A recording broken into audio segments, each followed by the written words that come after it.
just drinking and a little warm, in addition to from you, from this small cup of coffee, because my feet have still yet to thaw from my snowmobile ride over Kettle Pass. But it has been an amazing 24 hours. And still another to go. Let's see, last night we flew into CU Boulder, did a wonderful event there with the students, and then drove to Idaho Springs, listening to K-Goat along the way, which is KYGT. And we heard all their scheming as we were coming there because their mics were on. So they were saying, what if we pretend that we don't notice when they come in? Or if we're all sleeping, it's a small fire shack, which is now this radio station, and everyone was packed into the fire shack.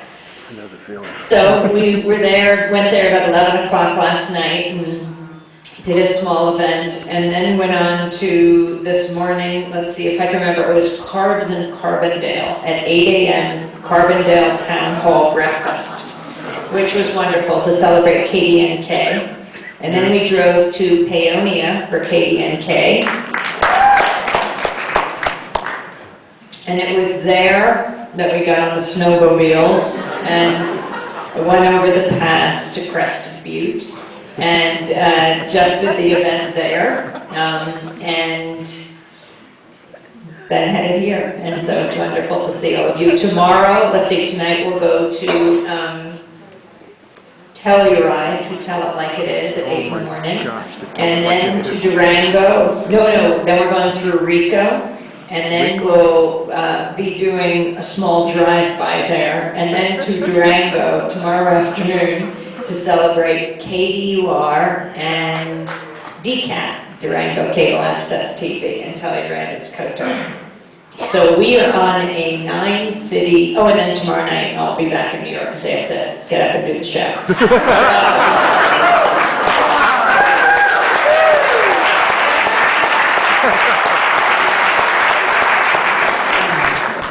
We're on a 9-city Don't Ice Out Public Media tour. And I think I've come to the right place to celebrate public media. At a time when it seems all things with the word public are being put on the chopping block or are being targeted. It's so important that we protect public media. Because especially in this time of war and uprisings, we need an independent media where we can discuss the most important issues of the day. See the world through a non-corporate lens. I was here a few years ago, which was, I can't remember how many uprisings ago, but it has been amazing what has taken place in the last few months. Why don't I begin in Egypt, the 18 days that rocked the world. How many of you listened to Sharif Abdel-Qaddus, our senior producer, reporting to Well, he was truly amazing.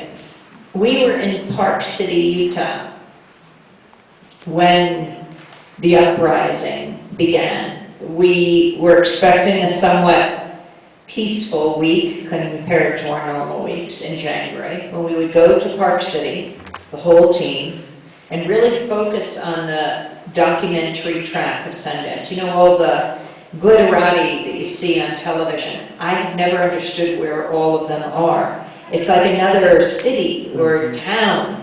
We focus on this one track where hundreds of films are presented, remarkable films. I think really one of the first reasons why Robert Redford established the Sundance Institute and the Sundance Film Festival.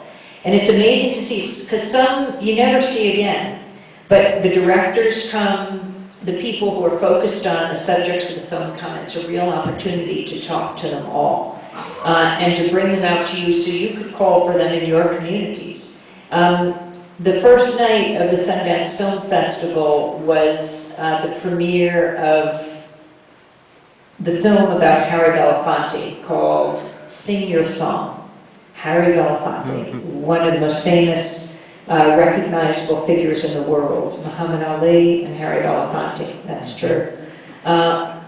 And I asked him, he's very involved in the making of this film, why he wanted to film made about him. And he said he was inspired when Marlon Brando died, who was a good friend of his. And he said Marlon Brando was a real activist, had true passions. And when he died, all people talked about were his films.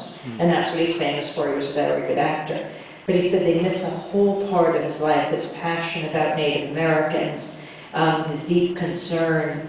And he said, I realized in my own life, I want people to know what drove me.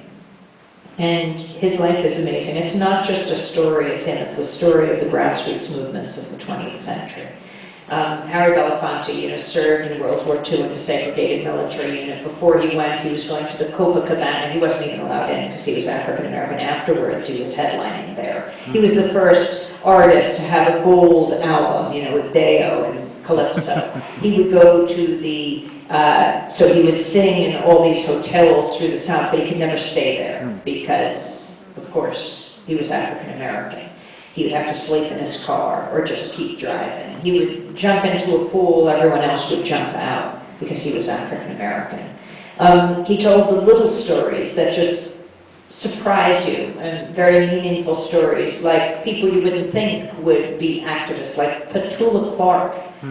They sang a duet together on stage on the network, and as they were singing, she put her hand on his elbow, and the network said, you redo that, or this isn't going to play. She said, then it's not going to play. I'm not redoing anything.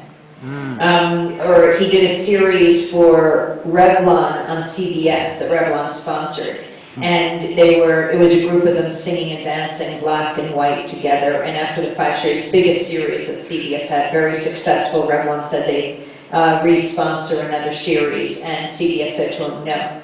You either have a white dancing, singing group or a black one. You don't have black and white. And he said, then I'm out of here. And he was. But then it got really serious with the civil rights movement. He met Dr. King in the basement of the Abyssinian Baptist Church in New York. After Dr. King gave a speech, he asked to see Harry Belafonte. He thought he'd see him for 5 minutes. They spoke for hours, and that was the beginning of a relationship that would last the rest of Dr. King's life for the next 10 years. Harry Belafonte became his closest confidant. They would speak every day on the phone. I said to Harry, as he gets on in years, he's in his mid-80s, but still sharp as a whip. If you ever forget any of your conversations with Dr. King, you could just apply under the Freedom of Information Act to the FBI, and that they in fact, the great historian Taylor Branch told Harry that very thing. He found all these transcripts of their conversations. It's pretty amazing. Yep. Harry Belafonte helped fund the Freedom Summer. He understood the power of celebrity and how you could use it to protect people. In the Selma to Montgomery March, as people were getting their heads bashed in, like, well, now Congressman John Lewis, then the young, fiery civil rights activist, Belafonte thought, what can I do as a celebrity? So he called on all the celebrities to come down to Montgomery, right as they were marching into Montgomery, that their celebrity would bring the media, would shine a spotlight, and they'd be afraid to hurt them further. And so he brought down Shelley Winters and Leonard Bernstein and Tony Bennett and Joan Baez and Pete Seeger and Peter Paul and Mary, and they had this concert in the mud. It was pouring rain, and they put caskets. They stood on caskets so that they wouldn't sink into the mud. Harry has been there through the 20th century. He is a witness to history. So we were sitting down having this hour conversation at the headquarters of Sundance Film Festival. Then I spoke with Robert Redford for an hour about why he established Sundance, this man, blockbuster, Academy Award-winning director, star, and he sinks his fortune into an institute that would incubate